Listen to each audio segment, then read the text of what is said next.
No, it wasn't Father. His head disappeared and the door closed.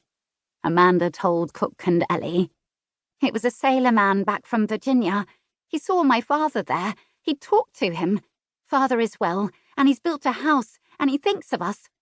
Cook gave a snort.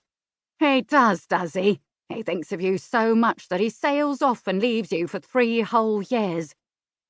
Oh, that's cruel, said Ellie. Hold your tongue, miss, said Cook. And Amanda, you get back to your work. She went off into the pantry. As soon as Cook was gone, Amanda opened the door to the back stairs. The small boy was sitting on the steps. A smaller girl sat beside him. It wasn't Father. It was a sailor man, Amanda said. But he saw Father. Just think of that. I'll tell you all about it tonight. Will it be a story? Asked the boy.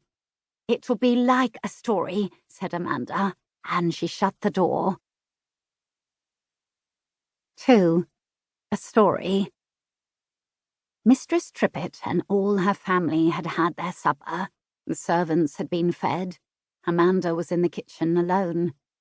She had just washed the pots and pans and hung them over the fireplace to dry.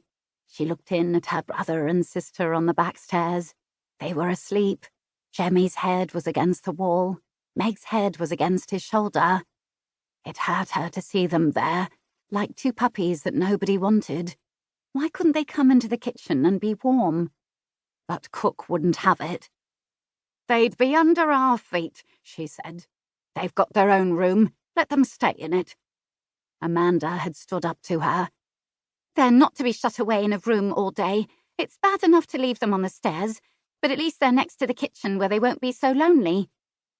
She looked at them, sleeping there. Jemmy was getting to be a big boy. He would be a fine, strong man like his father. But Meg was too small, too thin. Amanda woke them. She gave them their supper, beef stew with bread and butter.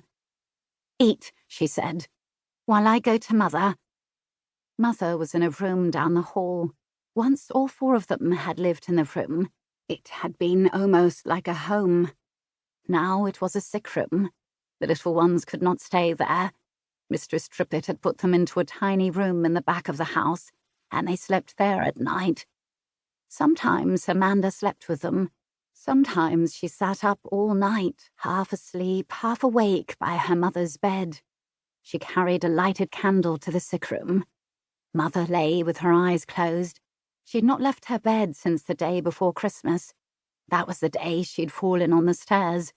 But she'd been ill long before that. Amanda sat by the bed and took her mother's hand. She began to tell her about the man who had come from America, but she soon stopped. Why do you talk to her? Cook had said. It's like talking to the wall. She doesn't even know you're there. And it did seem to be true. Ellie looked in. Do you want me to sit for a while? Oh, would you, Ellie? I want to put the little ones to bed and talk to them a bit. Amanda went back to Jemmy and Meg. They had eaten their supper. She took them to their room. They had a pallet for a bed. Mistress Trippett had given them some covers. One was a piece of red velvet curtain, faded and old. Jemmy liked to wear it for a cloak and play the fine gentleman. Amanda put the candle on the floor. She sat in the middle of the pallet. Jemmy and Meg lay down on either side. She tucked the covers about them to keep out the cold. Now, she said, I'll tell you a story. About Father and the Lion? Asked Jemmy. I've told you that, she said. I've told you and told you. No, you haven't, he said. Not for a long time.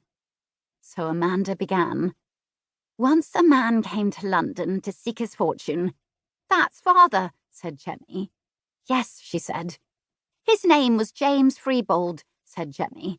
That's my name too. That's my real name.